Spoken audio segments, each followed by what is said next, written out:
Todo comenzó en una vieja vecindad donde el tiempo parecía detenido. Las paredes tenían manchas de humedad, las tejas goteaban cuando llovía y en el patio central se formaban charcos donde los niños jugaban sin importar el frío.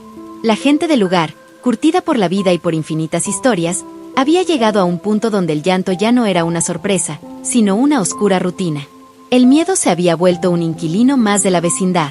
Doña Florinda cerraba con más fuerza la puerta de su casa y murmuraba sobre gente sin oficio que asustaba, asegurando que era una falta de respeto para un hogar decente. Don Ramón, aunque intentaba hacerse el valiente frente a la chilindrina, encendía un cigarrillo tembloroso y se quedaba en silencio, recordando las historias de su abuela sobre penas que no tenían tumba.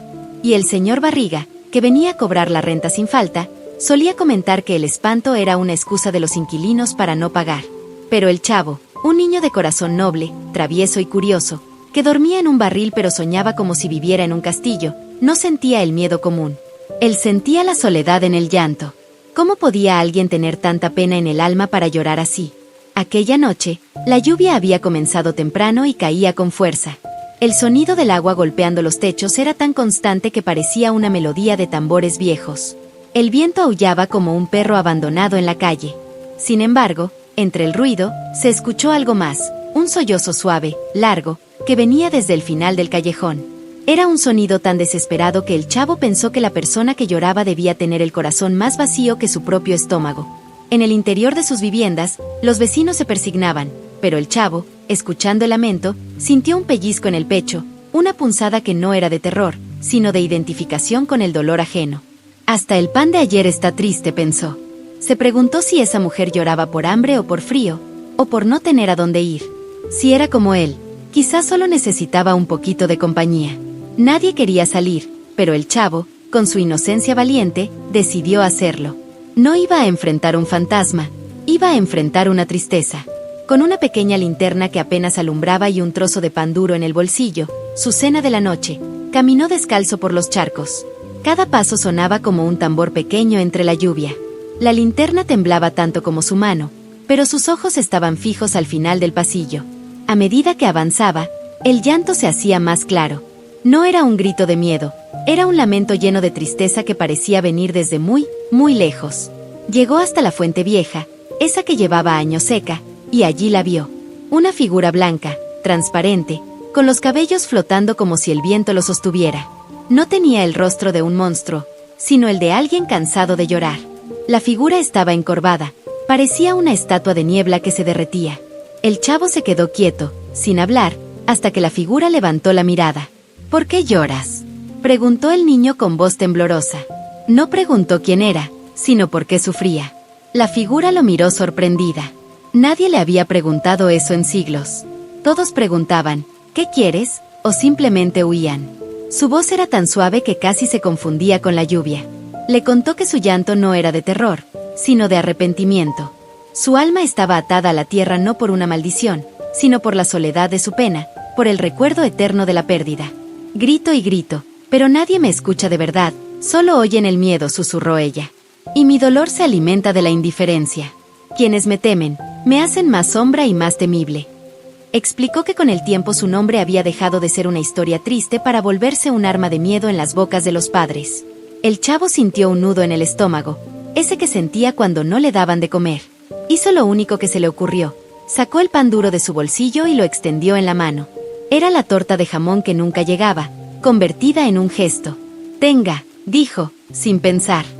A veces, cuando uno tiene mucha hambre, o cuando nadie le habla, llora de tristeza. Pero si come algo, aunque sea duro, o si alguien le escucha un poquito, el hambre y la tristeza se van un poquito. A mí me pasa.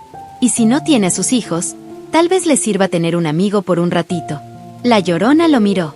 El gesto era tan puro, tan desinteresado. El pan, para ella, un ser espectral, era inútil, pero la ofrenda de ese niño, que no tenía nada y lo compartía todo, rompió el muro de siglos de dolor. Por primera vez, alguien le había ofrecido algo en lugar de huirle. Tal vez lo que necesitas no es buscarlos, le dijo. Tal vez solo necesitas que alguien te escuche y te dé algo de lo que tienes. La Llorona, sorprendida, dejó de llorar por un momento. El silencio entre ambos era tan profundo que se podía oír el golpeteo de cada gota sobre las piedras. Una lágrima de la figura tocó la tierra seca de la fuente, y el lugar pareció suspirar. Entonces algo cambió. La lluvia empezó a caer más despacio, el aire se volvió tibio, y la figura comenzó a brillar con una luz tenue, ya no fantasmal, sino pacífica. El chavo no se movió, solo sonrió con esa expresión sincera que tenía cuando algo le daba ternura. «Gracias, pequeño», dijo ella, y su voz sonó a despedida. «Por fin, después de tanto tiempo, me has quitado la sed». No era sed de agua, era sed de paz. Nadie me había hablado así desde hace mucho. Y con esas palabras, su figura se desvaneció entre la niebla. En el suelo quedó una pequeña lágrima convertida en cristal, que brillaba con una luz interna. El chavo la tomó y la guardó en su bolsillo, sin entender del todo lo que había pasado. Regresó a la vecindad empapado, pero con el corazón tranquilo. Al pasar por la casa de doña Florinda, la escuchó quejarse de su mal sueño. Al pasar por el barril de don Ramón, lo oyó tararear suavemente. Ellos habían escuchado el llanto, pero él había escuchado a la persona que lloraba. La vecindad había temblado de miedo, pero el chavo había encontrado un tesoro. Al día siguiente, cuando todos se despertaron, la vecindad no solo se sintió más limpia, sino más ligera. El sol se reflejaba en la superficie de la fuente vieja, que volvía a tener agua. El agua era cristalina y olía a tierra mojada. Los niños fueron los primeros en notarlo. Se acercaron a jugar, sin el menor temor al rincón oscuro de antes. La Chilindrina se acercó y miró su reflejo. El chavo la miró, luego miró la fuente, y finalmente miró la lágrima de cristal que brillaba sutilmente en su bolsillo. Don Ramón, al verlo, notó algo diferente en el niño. «¿Qué traes, chavo? Te veo muy pensativo. ¿No oíste el espanto de anoche?» El chavo solo dijo: «Tenía hambre, don Ramón, y encontré algo de beber. Y creo que la señora de anoche ya encontró lo que buscaba». La Chilindrina, con su picardía habitual, exclamó: «Sí, la fuente tiene agua. ¡Milagro! Ahora a lo mejor el señor Barriga sí nos da la torta de jamón». Pero el chavo sabía que el verdadero milagro no era el agua, sino el silencio. El silencio que había reemplazado al lamento. Desde entonces, cada vez que llovía fuerte, el chavo se asomaba al patio. Nunca volvió a oír el llanto, solo el sonido del agua cayendo, que para él sonaba como una canción de cuna. Pero ahora, cuando los vecinos escuchaban la lluvia, ya no cerraban las puertas con miedo, sino que se quedaban un momento en silencio, sintiendo una paz inusual. Y una cosa extraña empezó a suceder. Cuando alguien se sentía muy triste en la vecindad, en lugar de llorar solo, se acercaba a la fuente vieja. Kiko, cuando doña Florinda lo regañaba, se sentaba junto al chorrito. Don Ramón, cuando estaba pensativo por la renta, se acercaba a tomar un poco de aire. No hablaban con ella, pero el simple hecho de ver el agua clara, inspirada por una lágrima de cristal, les recordaba que la tristeza, al igual que la lluvia, era temporal y podía llenar un vacío, en lugar de vaciar el alma. La fuente se había convertido, sin que nadie lo notara, en el corazón de la vecindad, alimentado por la compasión. Con los años, aquel recuerdo se volvió leyenda entre los niños de la vecindad.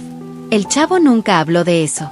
Solo sonreía cada vez que caía una tormenta, porque sabía que en alguna parte, un alma cansada por fin había encontrado descanso, y que el eco de su tristeza se había transformado en el murmullo del agua que daba vida.